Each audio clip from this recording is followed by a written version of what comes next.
सोचिए, दो इन्वेस्टर्स हैं, दोनों ने बिल्कुल एक जैसी रकम एक ही समय के लिए इन्वेस्ट की, लेकिन 5 साल बाद उनके रिटर्न्स में जमीन आसमान का फर्क था। आखिर ऐसा हुआ क्यों? तो ये रही कहानी की शुरुआत। दोनों इन्वेस्टर्स हर महीने 10,000 रुपए की SIP करते हैं। पहले वाले ने चुना ट्रेडिशनल निफ्टी 50 इंडेक्स फंड, लेकिन दूसरे ने एक अलग रास्ता पकड़ा, निफ्टी 500 मोमेंटम 50 इंडेक्स। देखने में एक छोटा सा बदलाव लगता है ना? लेकिन यही छोटा सा बदलाव एक बहुत बड़ा अंतर पैदा करने वाला था। चलिए आंकड़ों पर नजर डालते हैं।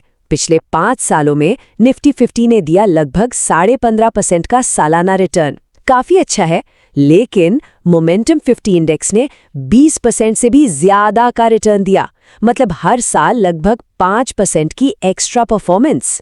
अब 5% सुनने में शायद बहुत ज्यादा ना लगे, लेकिन जरा सोचिए, अगर इसे 20 साल तक बढ़ा दिया जाए तो क्या होगा? अगर यही ट्रेंड जारी रहता तो दोनों इन्वेस्टर्स के फाइनल अमाउंट में पता है कितना फर्क होता? 1.6 करोड़ रुपए से भी ज्यादा का। हैरान करने वाला अंतर, है ना? जी हाँ, यही है मोमेंटम की ताकत। लेकिन कहानी अभी पूरी नहीं हुई है। तो ये जादुई मोमेंटम स्ट्रैटेजी आखिर है क्या चीज? देखिए, ये कोई रॉकेट साइंस नहीं है। असल में ये एक बड़े ही सिंपल आइडिया पर काम करती है। तो चलिए समझते हैं कि ये इंजन आखिर चलता कैसे है। तो इसका सबसे बेसिक प्रिंसिपल है ट्रेंड इज द फ्रेंड। मतलब जो स्टॉक ऊपर जा रहे हैं वो कुछ समय तक ऊपर ही जाते रहेंगे। ये स्ट्रैटेजी इस बात पर काम करती है कि इन्वेस्टर्स अक्सर जीतने वाले शेयरों के पीछे भागते हैं, जिससे उनकी कीमत और भी बढ़ जाती है। सीधा साधा हिसाब है, जो जीत रहा है वो जीतता रहेगा। इसको एक हवाई जहाज की तरह सोच सकते हैं। पहले वो रनवे पर धीरे धीरे स्पीड पकड़ता है, यानी स्टॉक की कीमत बढ़ने लगती है।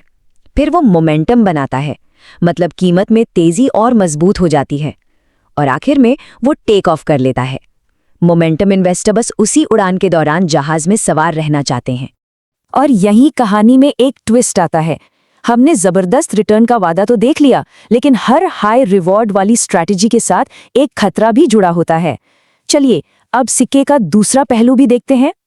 जरा पिछले 20 सालों के इन ऐतिहासिक आंकड़ों को देखिए। निफ्टी 50 की वैल्यू 16 गुना बढ़ी, जो कि अपने आप में एक शानदार बात है।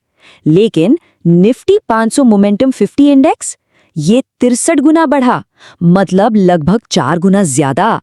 ये इस तरह की परफॉर्मेंस है जो तेजी के बाजारों में, यानी बुल मार्केट्स में, मोमेंटम को इतना आकर्षक बना देती है। ये सब सुनने में तो बहुत ही बढ़िया लगता है ना? तो फिर प्रॉब्लम कहाँ है? वो कौन सा छिपा हुआ रिस्क है जिसके बारे में हर किसी को पता होना चाहिए? तो देखिए, मोमेंटम एक दो-धारी तलवार है। जब बाजार ऊपर जा रहा होता है तो ये रॉकेट की तरह उड़ता है और बाकी सबसे आगे निकल जाता है। लेकिन जब बाजार गिरता है तो ये एक पत्थर की तरह नीचे आता है और अक्सर पूरे बाजार की तुलना में कहीं ज्यादा तेजी से और ज्यादा गिरता है। इस रिस्क को अगर एक नंबर में समझें तो मोमेंटम इंडेक्स ने अतीत में 42% तक का मैक्सिमम ड्रॉडाउन देखा है। इसका सीधा मतलब है कि टॉप से लेके बॉटम तक इन्वेस्ट की गई वैल्यू का लगभग आधा हिस्सा साफ हो सकता है। ये एक बहुत ही गंभीर वॉलेटिलिटी है जिसे झेलने के लिए हिम्मत चाहिए। तो इन वादों और खतरों को जानने के बाद कोई इन फंड्स का मूल्यांकन कैसे करे?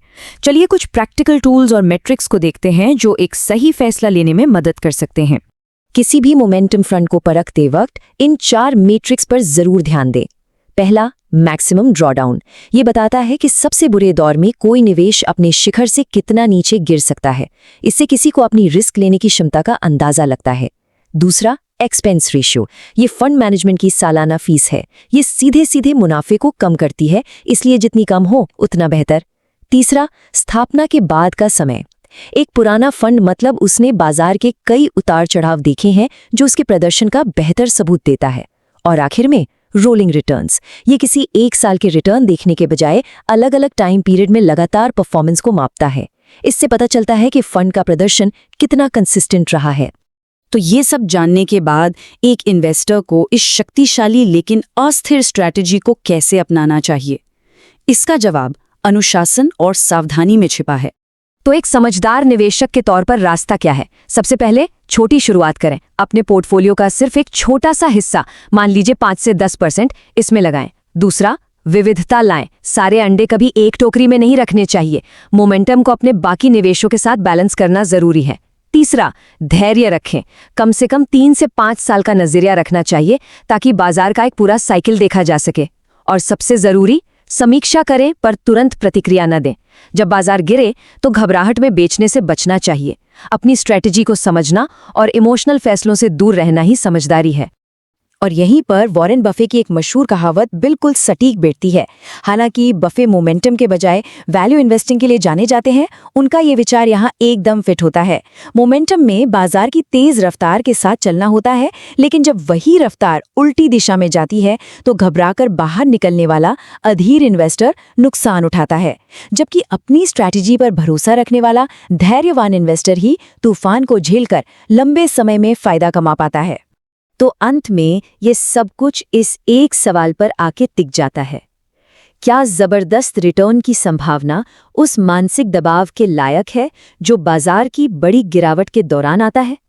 इसका जवाब हर निवेशक के लिए अलग है, अपनी रिस्क सहने की क्षमता पर निर्भर करता है।